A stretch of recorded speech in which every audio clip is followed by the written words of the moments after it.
Everyone, स्वागत है आप सभी का एकेडमिक विंग्स के यूट्यूब चैनल पे। आज हम लोग कंटिन्यू करने वाले अपने टॉपिक फंडामेंटल राइट्स को। फंडामेंटल राइट में हम लोगों ने पहले वीडियो में उसके कुछ इंट्रोडक्टरी पोर्शंस को देख लिया था। अब उससे आगे हम लोग देखते हैं कि हम लोगों को पता है कि आर्टिकल 12 टू आर्टिकल 35, आर्टिकल 12 से लेकर के 35 तक जो हमारा फंडामेंटल राइट्स है वो दिया हुआ है, उसमें मेंशन्ड है। बहुत सारे जगहों पे हम लोग देखते हैं कि राइट टू इक्वलिटी से स्टार्ट किया जाता है, आर्टिकल 14 से आर्टिकल 18 उसके बाद। तो आखिर 12 से 35 है, तो 12 और 13 में भी तो कुछ दिया होगा। आर्टिकल 12 में और आर्टिकल 13 भी जो है वो उतने ही इंपॉर्टेंट है। तो आज हम लोग उसी के बारे में चर्चा करते हैं। सबसे पहले हम लोग देखते हैं आर्टिकल 12 और आर्टिकल 13 को। तो सबसे पहले क्या है, ये आर्टिकल 12 और उसके बाद क्या है आर्टिकल 13। आर्टिकल 12 और आर्टिकल 13 में क्या दिया हुआ है, तो सबसे पहले तो जान लेते हैं कि आर्टिकल 12 में जो है वो स्टेट की चर्चा की गई है। स्टेट को डिफाइन किया गया है, स्टेट की चर्चा की गई है। और आर्टिकल 13 में क्या किया गया है कि लॉ, इस शब्द की चर्चा की गई है। तो आर्टिकल 12 में अगर आपसे डायरेक्टली वन लाइनर जो क्वेश्चन पूछा जाता है एमसीक्यू में, मल्टीपल चॉइस क्वेश्चन में, तो उसमें अगर आपसे पूछा जाए कि आर्टिकल 12 इज रिलेटेड टू, तो आर्टिकल 12 किस चीज से रिलेटेड है, तो स्टेट से, राज्य से। और राज्य कहने का मतलब यहाँ पर कोई राज्य बिहार, झारखंड, उत्तर प्रदेश ऐसा नहीं है। राज्य कहने का मतलब कि भारत, या उसके बारे में जो और भी चीजें इंफॉर्मेशन है वो हम लोग देखेंगे कि स्टेट आखिरकार है क्या, किसको स्टेट माना गया है हमारे संविधान में। और लॉ, आर्टिकल 13, तो कौन सा लॉ इनवैलिड होगा, कौन सा लॉ वैलिड होगा, क्या उसकी कॉन्स्टिट्यूशनल जो वैलिडिटी होती है उसके बारे में, तो उसमें आर्टिकल 13 में चर्चा किया गया, उसको हम लोग देखते हैं और डिटेल में। सबसे पहले हम लोग चर्चा करते हैं स्टेट के बारे में। जो हमारा स्टेट है इसको मेंशन किया गया आर्टिकल 12 के तहत कि इसमें आखिरकार स्टेट है क्या। तो स्टेट जो है ना, स्टेट कहा गया है कि वेदर इट इज पार्लियामेंट,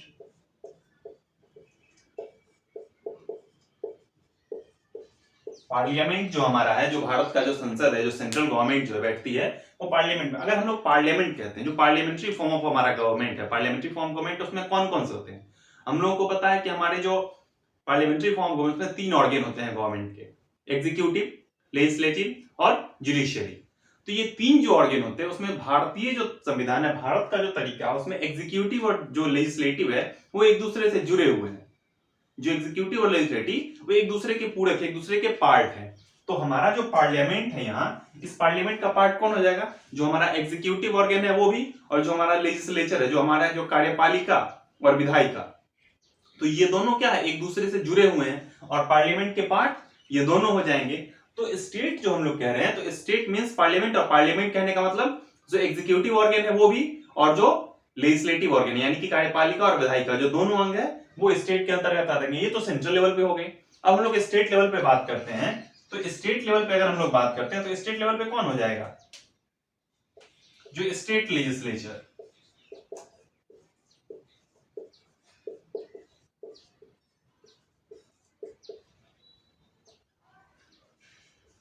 जो स्टेट लेजिस्लेचर यानी कि राज्य की जो विधायिका है, जो स्टेट लेजिस्लेचर है, उसमें भी अगर स्टेट लेजिस्लेचर कह रहे हैं तो उसमें भी एग्जीक्यूटिव ऑर्गन और जो हमारा लेजिस्लेटिव ऑर्गन है दोनों, यानी कि एग्जीक्यूटिव ऑर्गन में कौन होंगे, वहां पे जो चीफ मिनिस्टर होंगे, जो हमारे जो गवर्नर होंगे वो होंगे, और जो बाकी जो एमएलएज होते हैं, जो एमएलसीज अगर डिफरेंट स्टेट्स में, जितने भी स्टेट्स में है, वो लोग क्या होंगे, वो लोग किसके पार्ट होंगे, लेजिस्लेचर के। लेकिन हमारे यहाँ जो मुख्यमंत्री हैं वो भी तो जाके विधायिका में ही बैठते हैं, जो प्रधानमंत्री होते हैं वो भी पार्लियामेंट में बैठते हैं। तो एग्जीक्यूटिव और ये जो लेजिस्लेटिव है वो एक दूसरे के पार्ट है, एक दूसरे से जुड़े हुए हैं।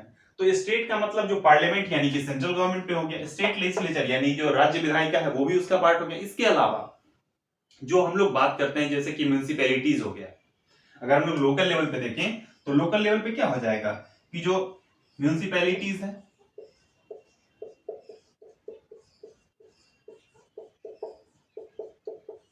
म्युनिसिपैलिटीज है, पंचायत है, म्युनिसिपैलिटीज हो गया, पंचायत हो गया। इसके अलावा जो काफी सारे जो डिस्ट्रिक्ट बोर्ड्स होते हैं,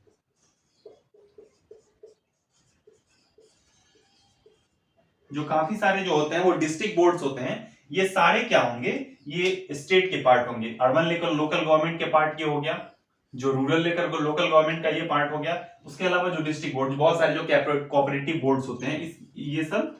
इसके अलावा भी बहुत सारे जो सहकारी संस्थाएं होती है, जो अलग अलग जो काउंसिल होते हैं वो सारे किस में आ जाएंगे, वो स्टेट के पार्ट हो जाएंगे। तो स्टेट को जो है ना एक बहुत ही ब्रॉड मीनिंग, एक वाइड स्प्रेड करके देखा गया है कि स्टेट का मतलब सिर्फ और सिर्फ एक ही शब्द नहीं है कि भारत, भारत एक गणराज्य है। इसके अंतर्गत जितने भी चीज हैं, जो भी कोई ऑथोरिटी के तहत काम करती है, वो सारे क्या हो जाएंगे, स्टेट के तहत आ जाएंगे। पार्लियामेंट हो, स्टेट लेजिस्लेचर हो, म्युनिसिपैलिटीज हो, पंचायत हो या डिस्ट्रिक्ट बोर्ड हो, इसके अलावा भी जो भी काउंसिल्स होंगे वो सारे किसके तहत आएंगे, स्टेट के तहत आ जाएंगे। तो स्टेट के बारे में तो हम लोगों ने देख लिया, यहाँ पर जो स्टेट की क्या क्या प्रोविजन आएंगे ये हम लोगों ने यहाँ पर देख लिया। अब हम लोग आते हैं लॉ। इसके तहत कहा गया है कि कोई भी कानून जो हमारे कॉन्स्टिट्यूशन के तहत, जो हमारे फंडामेंटल राइट्स जो है उसको अगर ये सपोर्ट नहीं करता, उसके अगेंस्ट जाता है, इसका जो नेचर है उसके खिलाफ जाता है, वो सारा कानून क्या होगा, इनवैलिड हो जाएगा। तो कोर्ट के पास ये अधिकार होगा कि any law which is not supported by, which is inconsistent with the fundamental rights shall be declared null and void। उसको क्या किया जाना चाहिए, खारिज कर देना चाहिए, वो अयोग्य हो जाएगा, वो कानून इनवैलिड हो जाएगा। ये लॉ हो जाएगा हमारा कि laws inconsistent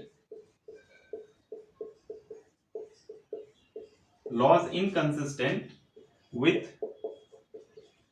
fundamental right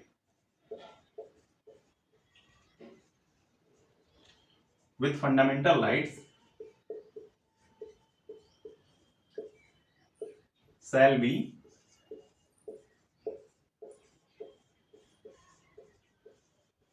declared null and void।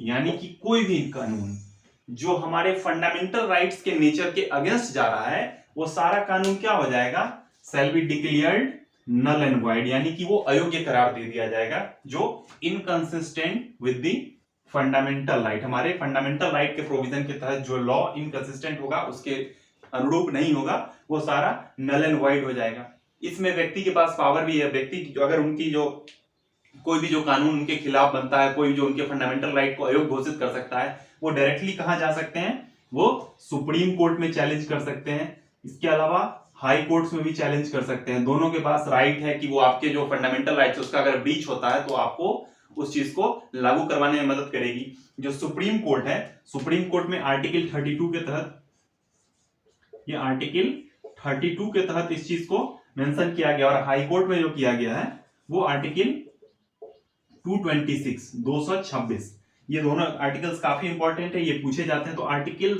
32 के तहत सुप्रीम कोर्ट में और आर्टिकल 226 के तहत हाई कोर्ट में, इसमें क्या किया गया है, इसको मेंशन किया गया है हमारे लॉज को, कि अगर लॉज का ब्रीच होता है या कोई भी लॉ जो हमारे फंडामेंटल राइट के अगेंस्ट जा रहा है, उसके नेचर के अगेंस्ट जा रहा है, तो सिटीजन्स के पास ये राइट होता है कि वो डायरेक्टली सुप्रीम कोर्ट में और हाई कोर्ट में अपील कर सकते हैं। सुप्रीम कोर्ट किस आर्टिकल के तहत होगा ये भी देख लिया, आर्टिकल 32, और हाई कोर्ट ये भी आर्टिकल 226 के तहत। तो कानून ये सारा हो जाएगा। और कानून क्या होगा, कानून जो है यहाँ पर फिर वही बात कि जो पार्लियामेंट यानी कि जो सेंट्रल गवर्नमेंट कोई कानून बनाती है वो भी कानून है, जो स्टेट लेजिस्लेचर कोई कानून बनाती है वो भी है। इसके अलावा भी जो भी ऑथराइज्ड बॉडी है, ऑथराइज्ड जो बॉडी है वो भी, अगर कोई ऑफिस हो गया, कोई किसी भी चीज का जो संगठन होता है, ऑर्गेनाइजेशन होते हैं, वो सारे भी अगर कोई कानून बनाते हैं तो वो इसके अगेंस्ट जा रहा है, तो उस केस में भी ये जो प्रोविजन है ये वर्क करेगा और वो नल एंड वाइड घोषित हो जाएगा।